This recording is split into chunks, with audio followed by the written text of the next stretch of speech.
Hi, everyone. As many of you know, I'm quite interested in what's been taking place recently in what used to be known as the discourse. It's not really a discourse anymore. Now it seems to be more about no platforming people, terrorizing people, and discrediting or demonizing people by placing terrible labels on them to sort of relegate them to the dustbin of irrelevance. You don't have discourse with a Nazi, you punch them in the face. You've got many like Steve Shives and other people who seem to vary between saying that someone like, for instance, Milo Yiannopoulos or many other people don't deserve, they're not owed a microphone or owed a platform, to saying that they shouldn't have it at all. They shouldn't have the right. They shouldn't have the opportunity, the access to a platform. Of course, what people like this don't realize is that nobody is owed a microphone. I mean, you earn a microphone. You also earn a platform. See, the platform is about voluntary interaction between people in a free society. So what you're advocating for is a closed society. You're advocating for the removal of your freedom of association. The right isn't so much that even an actual terrible person, it's not so much that that person has a right to a quote-unquote platform.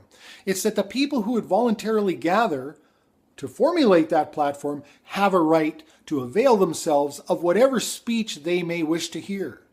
People go to horror movies. That doesn't mean they advocate for people being murdered and mutilated with chainsaws, right? It's about the freedom of association, and it's more about the rights of the audience than it is of the person speaking in many ways, in many respects. And again, as I've said before, these people, like the Steve Shives of the world and others, they seem to have this idea, this kooky idea, that if they can just malign and quiet the speakers that they oppose, that somehow the ideas go away. I watched an interesting video the other day of some young guy in a muscle shirt destroying a sign. I think it was from like the Campus Republican group, right? So again, free association of people who like to gather, or campus conservatives, whatever it was. And this guy, I guess a social justice warrior, is calmly just destroying this sign, destroying public property. And then, he's being filmed because they're going to turn it over to the authorities, of course. He's destroying private property. And this guy is kind of calmly trying to shove the broken pieces of wood into a recycle bin. And I thought, well, how cute. He thinks that this makes ideas go away. It's a very strange phenomenon to me. And obviously we have a lot of tension. There is a culture war going on. And I've been thinking a lot about culture wars and how really most of these culture wars, I think, are made more possible when we are living in a situation where there is some level of abundance. I think when people are more concerned about their very existence, they don't have a lot of time to waste in battling their opponents. And I think you'll see the frivolity of the subject matter ramp up the more affluent a society is. It's just kind of a theory I have, but when you start talking about manspreading and all these little microaggressions and things like that, I don't think you talk about microaggressions in a culture that's under existential threat. I think any cultural clashes in a situation like that are obviously going to be much more foundational. They're going to be much more deep rooted and that sort of thing. And to that end, I've also been thinking a lot about how much people are missing the boat, because I think the real challenge facing us is looming on the horizon. It's coming at us like a tidal wave, and most people don't seem to be paying much attention to it. And they will be, I think, at some point. And I don't know where the point is, because technology is on this, this exponential growth curve. So I don't know when it's going to happen. I'm just a mechanic working in a shop in a rural area, right? So I don't really have my finger on the pulse that much, but I do pay attention to the things that I see. And so what am I talking about here? I think while many of us are arguing over minor, minuscule, and even non-existent social issues, a great, almost for some of us, existential challenge is looming. And it's inevitable, I think. And I say existential for some of us, because I think it's going to drive some people potentially, unfortunately, even to suicide. There may be other kinds of chaos that will result in people being murdered and that sort of thing. Lots of increases in divorce rates and all kinds of other things unless we handle it correctly. And what I'm talking about is the inevitability of automation and robotics taking over virtually all aspects of our working lives. And it is inevitable, as I see it. Barring some, nuclear holocaust or something like that, I think it's inevitable because, of course, we're in the middle of it. We're in the midst of the early stages of it right now. I saw a couple of things recently that really, I was already thinking about this, and it really spurred me to think even further during my, hot tub deliberations that I have at night. One was an interesting interview between Mark Cuban, or an interview of Mark Cuban on the O'Reilly Factor. And it was interesting because O'Reilly had Mark Cuban on to interview him about why he doesn't like Donald Trump. And Mark Cuban got on there, and O'Reilly said something, don't you think it's good that he wants to bring jobs back into America? And Mark Cuban was essentially saying, well, yeah, but these are drops in the bucket. These are nothing. They are symbolic at best. Because even if you do bring back, 48 jobs from this company and say even, 5,000 from this company or whatever, those jobs are soon going to be lost again anyway. But this time they're not coming back. Of course, he's referring to automation and robotics. And it went right over O'Reilly's head. He couldn't grasp what Mark Cuban was trying to tell him. And I've heard Elon Musk and Bill Gates as well all chiming the warning bell here about this major shift that is inevitable. It's inevitable. It's coming. It's here, and it's not going to change. We've all seen, I think, probably for years now, videos of different robots that people are trying to create, and they're clumsy. They fall over, and they'll bump in the carpet, and they fall down, and they're supposed to pick up a pebble, and they can't. They're fumbling with it and whatnot. Recently on Facebook, I actually had, it was one of these, automatic suggested posts or whatever, a robot that comes flying down a set of stairs, and then it does a little bit of dancing around. It jumps up on a table and then off, and it almost looked like a prancing horse the way it was designed, and then it reaches behind and picks up a parcel and moves around. And it almost sent chills down my spine. In fact, there was one comment on there. Somebody had posted just the 3 words, "We are doomed." Because this robot is slick. This is where we're going. And this robot comes flying down the stairs, and of course it's got articulating legs with wheels on it, and the way it comes down those stairs, the head or the top of this thing just comes down in a fluid motion because these legs are just taking up all the undulations of the steps. It's unbelievable. Of course, we've all seen that there is starting to be some noise about the potential challenge of automated vehicles and how many millions upon millions of jobs that's going to take away from, well, usually we're talking about Americans because the world revolves around America, of course, right? And there's also issues too with this robotics and automation because it's going to take down sort of the more base level jobs. And so we're all talking about jobs Americans won't do. And so we got to bring in all these immigrants.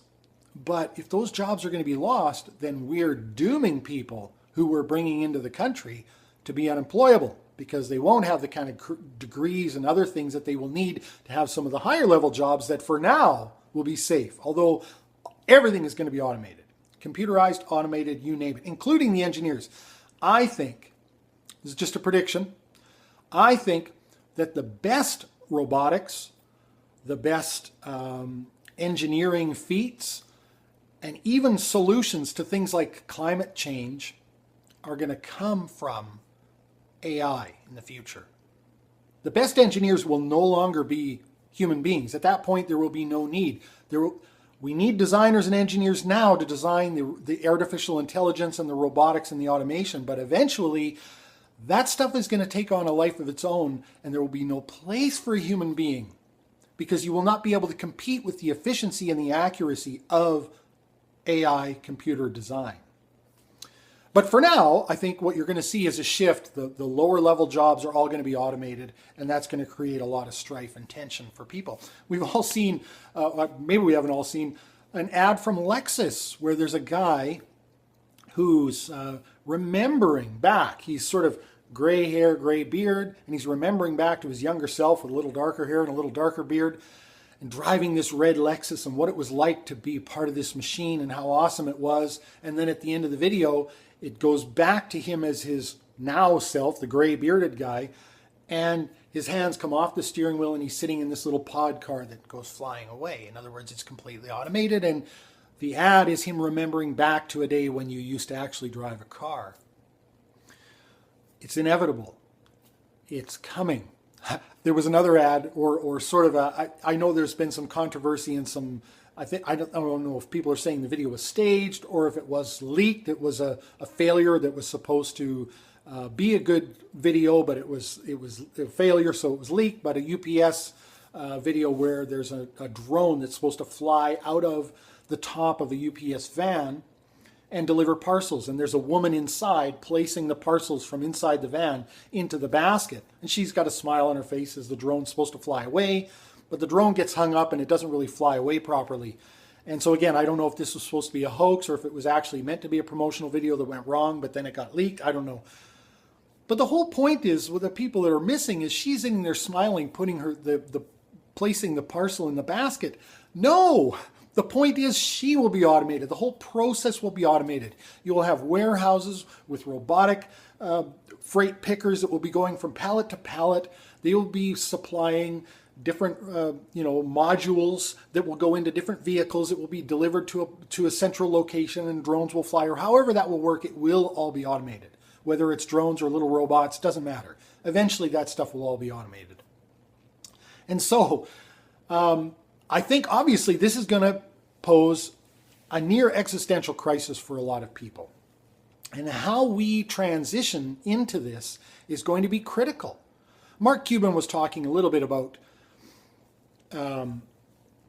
taxing companies, putting a tax on the automation, but I don't know really how you do that. In other words, if you're displacing workers, how can you tell a company really in a free world, in a free market, that they can't automate a production line, that they owe something to their employers? Now, many people would say that, this is a social contract and you owe something to your community, but who's to say you owe something to that direct employee? How do you tell a company, a startup company that starts up as a fully automated company that's not taking any jobs away from anybody because those jobs didn't exist, that they can't do that? And then if you say, okay, we'll allow a startup, well, how do you compare that with existing companies, et cetera, et cetera? So there's a lot of ethical issues to this, obviously. Naturally, if it gets to a point where there are so many people out of work, then that will destroy the entire economy, including the big business as well, because they have to have somebody to sell their products or services to. And if nobody's working, nobody's going to have any money to buy any products or services. So there's obviously going to be an incredible amount of pain. And it's not just going to be economic. I think it's going to be, again, getting back to this near existential crisis for people, we have long sold ourselves on the virtue of a work ethic. That it's, you can have pride in working for a living and working hard and all of these things. And there are a lot of people, and I know people personally, who their very existence is actually what they do for a living. I was sitting down with a financial services guy recently trying to sort of plan out my own retirement. And he's also a client of mine in the shop. And he said to me after talking for a while, and he said, the one thing I've noticed about you, Mike, is that your business isn't who you are. It's just what you do. And I was pleased to hear that because, I kind of know it, obviously, because I have many hobbies and many interests outside of what I do. But I know people who, what they do is who they are. And I think that's very dangerous. And I wonder about how people are going to handle this in the future as they're removed from even the option of being able to work for a living. That's not even an option. They couldn't even dig a ditch if they wanted to, outside of maybe, working their own property or something like that. But in terms of breadwinning, that's going to be a real painful thing for a lot of people. I've had some discussions with people I know about this, and they say, what do you do in the face of this? And they say, well, if we could solve the economic part of it, that would be great, because then I would just turn to turn to the arts, and that's where I'm at. And I would work on my music. I would go motorcycling and hiking more and get deeper into photography, all the hobbies that I have only visited on a superficial level, because I know I don't have the time to give them that they deserve. I'm sort of a master of many, I have many interests, but I'm a master of none of them, really. Jack of all trades, master of none when it comes to a lot of my hobbies. But getting back to the economic aspect of these things, I think it's interesting because I've kind of come full circle in a lot of these thought processes.